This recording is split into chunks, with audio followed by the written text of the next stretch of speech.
Hello and welcome to the round so far, brought to you by AAMI. I'm Riley Beveridge. This is Kane Cornes. Kane, there have been plenty of close finishes this weekend. Let's start with our big story. It came at the SCG, where the Dockers held on for a brilliant win over the Swans after Logan McDonald. All he needed was a point to tie the game after the siren, but he couldn't kick either a goal or a score. Could not even make the distance from 50. So there's the umpire explaining to him, you cannot wheel around because it's after the siren, I'll call play on. And that's where he kicked it.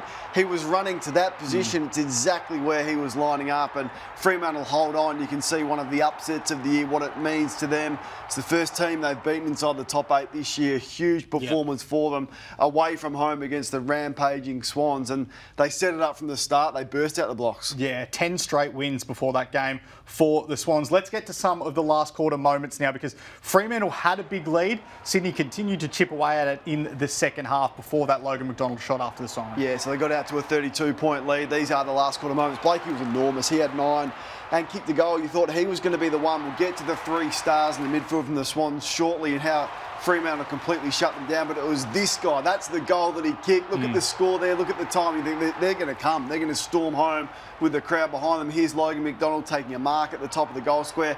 He went back and you just thought it was all one-way traffic, all the momentum with the Swans. We've seen them score in such bursts and with such power. Sharp kicks this point to give them a 1-point lead with 2 minutes to go. Of course, there was the last-minute couple of shots for City. There's Florent missing there, and we've seen Logan McDonald in the end. Fremantle hold on and really solidifies their genuine premiership credentials. They've been pretty good, bar 1 or 2 games for the whole of the year. They're in the top 4 as it stands on Saturday night, are the Dockers. We mentioned the Swans last week and their slow starts, but have a look at this. So they did it again today. They've only won 1 of their last 6 opening terms. They were 27 points down at quarter time today. Eventually it was going to get them. Yeah. And John Longmire spoke about this after the game. He said, eventually we were going to get caught or we couldn't peg the deficit back. Yeah, they know. They knew this was happening. So, and they're fully aware of it. Sometimes this just happens. Look, they'll try different things. They'll do different things in the warm-up. They'll do silly things like change the music and things like that. But at home, you can't be giving up starts like that to really good teams. And they never give up, and they came back. And the margin, whilst it got out to 32, was always around that 20 points. But they did storm home. And look, they had a shot to kick a winning goal after the siren, and it just missed. Or it could have gone one of 2 ways. But I don't think the loss is necessarily a bad thing for them. They'll be there on grand final day. I've got no doubt about that. It's probably a good thing to sharpen them up a little bit. You're not just going to win 20 in a row to finish the season, so a loss is probably not the worst thing for them. Sydney's 3 midfield maestros have been so good this year in Isaac Heaney, Chad Warner and Errol Goulden, but the Dockers just shut them down today. And in all of these clips here, Kane, you'll see just the frontal pressure from Fremantle. They didn't let them get on the wrong side of the pack. Yeah, it was an onslaught, and it was a full team performance. Like, I just haven't seen as dedicated team performance against 3 stars this year. They shut them down to 68 uncontested marks. The Swans couldn't move the footy. And this isn't just one player. So Fife did a bit of Heaney, and it wasn't a hard lockdown tag, but he didn't let him out of his side. There was, the players like Johnson and Sarong and Brayshaw almost sacrificed their games today. Sarong was big in the first half, but neither of Brayshaw or Sarong had 30. They basically get 30 every week. There's the big ruckman. Darcy, I thought he didn't have big numbers, but he did a good shutdown role essentially on Brodie Grundy, and Jackson spent the majority of time forward. So it just wasn't a big day for any one Docker, but at critical times they won critical contests and they took on the 3 All-Australians and beat them. There was another close call up on the Gold Coast where the Suns just held on against the Magpies. They were 32 points up going into the final term. Then Collingwood kicked 2 of the best goals you'll see all year between Jordan De Goey and Nick Dacos, and all of a sudden the comeback was on. Oh, the comeback was on all right. Look at some of these goals, and it was this man, Nick Dacos, once again. So Gold Coast said, we're not going to tag him. Now, I know they get away with the win, but in hindsight, you probably want to pay a little bit more close attention to Dacos, who went to half forward and then came up to the stoppage, like he did against North Melbourne when he shook that tag and Will Phillips got subbed off. Here's Kruger kicking a goal, and you just think, there's no way that Gold Coast are going to hold on with Collingwood doing this repeatedly, and we've seen this movie so many times. But credit to them. That's Yulin winning a big contest, brushing off Pendlebury. His fitness questionable, and long kicks, the sealer essentially here. But what a resilient performance from Gold Coast. I thought the way that they were able to handball the ball through Collingwood today, plus 59 handball receives. It was a really resilient brilliant performance from a side who genuinely needed it to stay in touch with the 8. So you mentioned it there. The Pies hit the lead with 4 minutes to go. Ben Long puts Gold Coast back in front. Let's go behind the goals here because you can see from kicking out in defensive half. Now, Collingwood, they pressure from the front, but it was 5 on 7 when they took this kick. And Bodie Yulin gets through Scott Pendlebury, will pause it again because as soon as he breaks this tackle, Pendlebury has to make the tackle. Collingwood gamble on Pendlebury making the tackle. As soon as he breaks through, it's 3 on 1 out the back. There's Ben Long. He's completely by himself. Darcy Moore's caught covering the last man in the goal. He goes and kicks the goal. They are vulnerable. I'm telling you, Collingwood's defensive system is vulnerable. And without Murphy there, I mean, Frampton was torched by Ben King in the first half today. He kicked 4, and whoever Frampton went to, it felt like they were going to kick a goal. I think they're one key defender short, but we know the way that Moore plays. We know Maynard. We know Howe, who had to go forward once again in that last quarter. But Alistair Clarkson spoke about that kamikaze style of play when they're chasing a win. Well, that's exactly what Clarko would have been talking about. Collingwood didn't like that talk, so to speak, but you can see it in evidence there and probably cost them the game. But they would say, well, that's the way we play to win the game. Craig McRae spoke after the game that they just can't be relying on massive comebacks every week. It works a lot for them, but leaving a 7 on 5 when you've already got the lead with just 3 minutes to go was pretty bizarre to see. Let's get to Gold Coast's away record now because that was their 8th game at home this year. They've won all 8. They've played 7 away. They've lost all 7.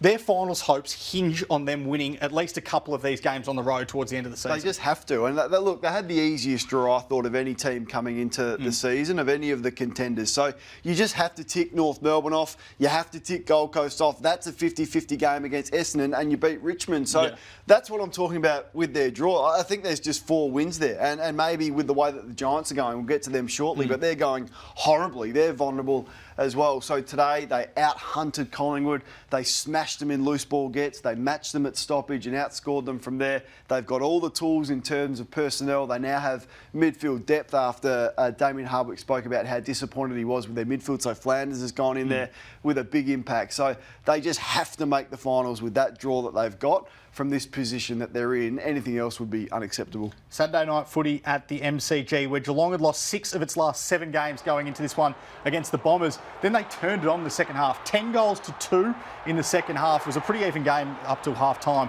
but completely took the game away from them. This is probably a free kick to Draper for front on contact against Tui. The umpire said play on. They weren't happy about that, but a really good performance from a Geelong side who were really poor in terms of their recent record. So their ability to score off turnover. So last week we highlighted how Carlton smacked them off turnover, plus 55 points. Well, they reversed that. There's a contentious rush free kick against Menzies there, and Dempsey kicks the goal. He was the best player on the ground with 27 and 2 goals. He won the medal.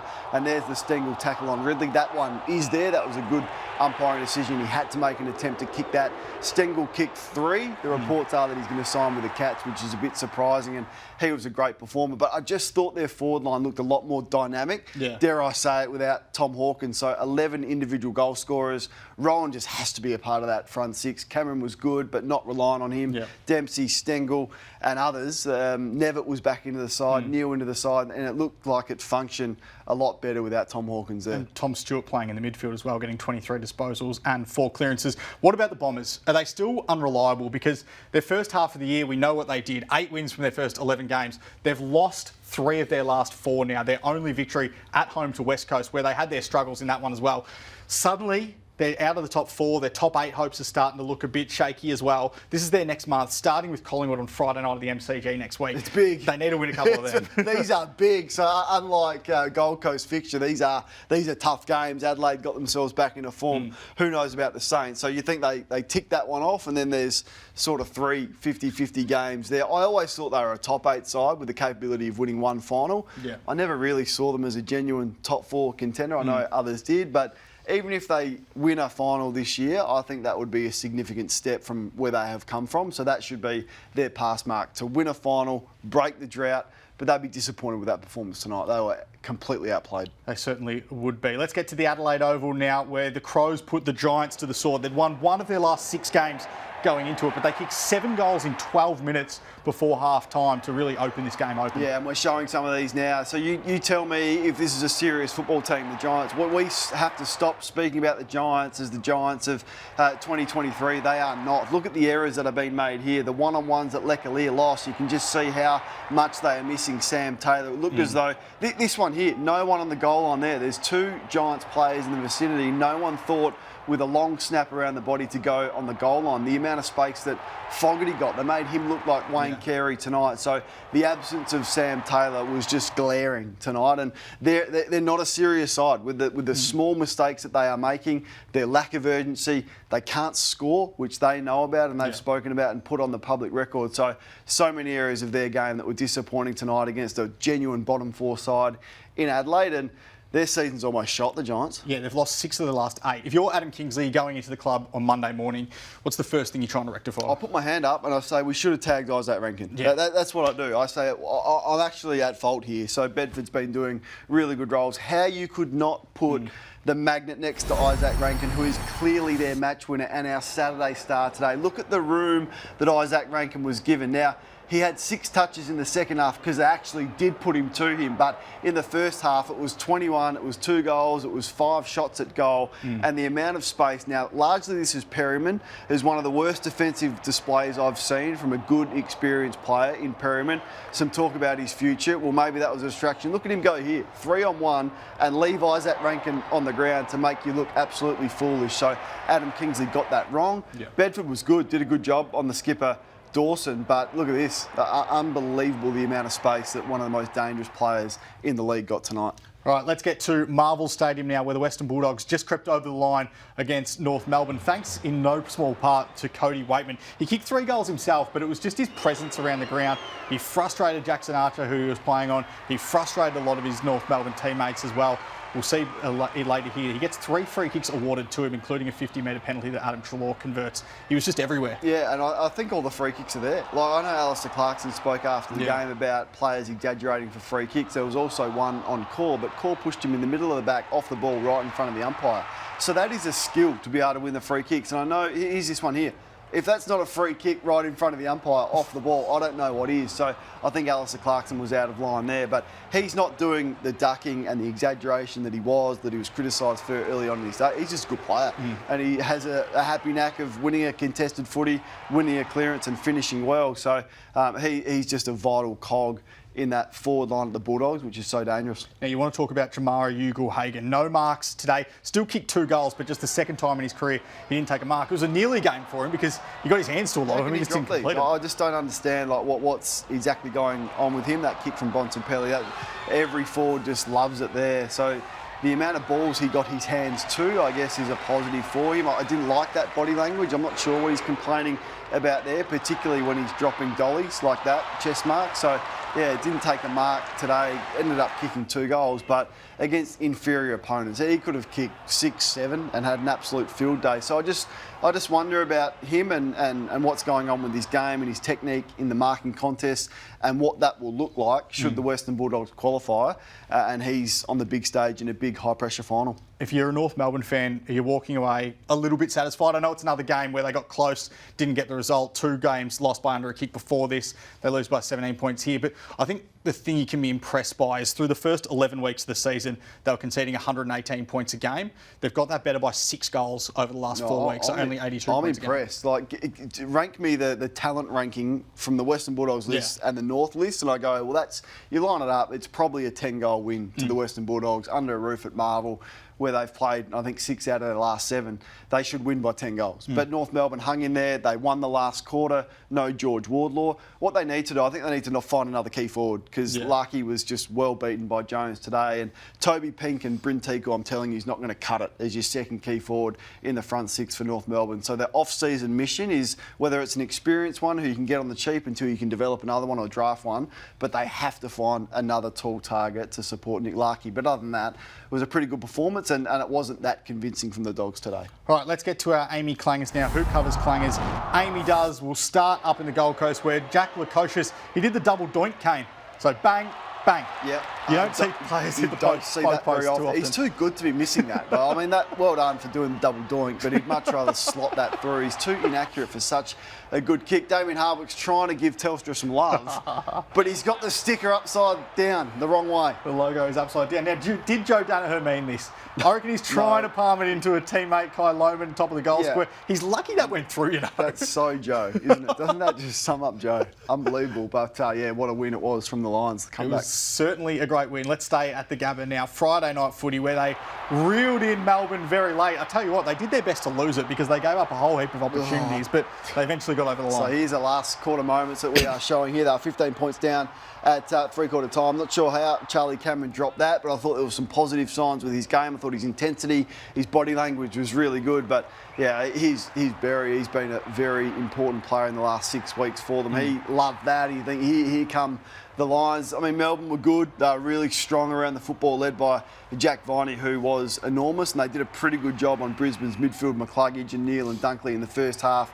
But in the end, it was Brisbane, and in this last quarter, they just overwhelmed Melbourne, who, unfortunately for them, just are unable to score in last quarters and fully ran out of steam once again. So Will Ashcroft kicks that point. The scores are level. Then Hugh McCluggage goes and does this. This is our moment of the weekend. So I felt a bit stiff for Alex Neil-Bullen here because his back leg, I reckon his back leg gets clipped a little bit by Joe Daniher. That is as insufficient intent as I've seen all year. His back leg gets clipped and he trips over a little bit. He thinks he's playing State Erosion rugby on Wednesday night. How is the finish? Yeah, I thought, and Chris Fagan spoke about, he put it on his three-star midfielders at half-time and wasn't there a huge response from Neil. I actually thought Dunkley was pretty good for the 4 quarters and McCluggage's second half was enormous, and wait until Will Ashcroft gets going, because didn't he have some nice touches, just reminding us how clean he is, his ability to get in and out of traffic. So the Lions are coming. They certainly are. You mentioned Melbourne before and their fourth quarter fade-outs. Have a look at this, Kane, because last year they were the best fourth quarter team in the competition. The first 9 weeks of this year, they were the best fourth quarter team in the competition. I don't know what's happened to them in the last 6 weeks. That's a 4-goal difference in fourth quarters alone. Yeah, well, I do some work with Nathan Buckley on a Monday morning, and he questioned their fitness and the way that their body shape looks. Now, maybe you put it down to that, because I'm not sure what else you can put it down to, other than maybe that they have a good time off the field and they're not as disciplined as they should be with their training, with their rehab, with their pre-season, and getting themselves as sharp as they should, because you never used to be able to question Melbourne's fitness and their run and their competitiveness, but certainly in the last couple of weeks, no goals in a last quarter would be keeping Simon Goodwin up at night, you think. Now, you touched on Josh Dunkley before. He's the only player from the last couple of years to have 10-plus marks, 10-plus kicks, 10-plus handballs and 10-plus tackles in a game. He's now done it twice. He did it again last night. That's the triple-double. What a recruit he's been for them. I just thought, so it was Viney for Melbourne and it was Dunkley for Brisbane. I thought he was their best. And sometimes he definitely gets overshadowed by the 2-time Lachie Neale and Hugh McCluggage, but he's just such a well-rounded player. Like, defensively, he's enormous. You can see that there. But in the air, I think he's really strong and he's hard to get a kick on. So, yeah, what a performance, what a recruit he's been. He has been fantastic for them and he'll help them in finals no end. All right, let's get to the rest of the round now. It starts at Marvel Stadium, what 1 happens o'clock if Port on lose? Sunday. Yeah, it's going to be a big story if the Power lose that one. St Kilda against Port Adelaide, Richmond and Carlton at the MCG. And then West Coast Hawthorn, I reckon that's going to be a really intriguing one. I've got my eye on the Blues, though. I've got my eye on Patrick Cripps, as I did in 2019 when this moment occurred. I remember it was late in the game. It was about 50 seconds left. Balls got kicked to him. I tried to sort of run back and affect the mark. And then I just made a split-second decision to lift him up, which I don't even know why I did it. But you look at the vision, it's just funny that Paps knows that he's got no choice but just to hold on. Yeah, I don't reckon I've ever seen that happen to games. We were out that night after the game having a beer and we met up with Paps and we actually decided to recreate it at about midnight. I love him though. He chirps a fair bit out there, so it's always good when you get a chance to line him up or get one over him. That is AAMI Classic Clangers. Check out the full episode on the AFL's social media platforms. Kane, loved your work tonight. See you next week. See you next week.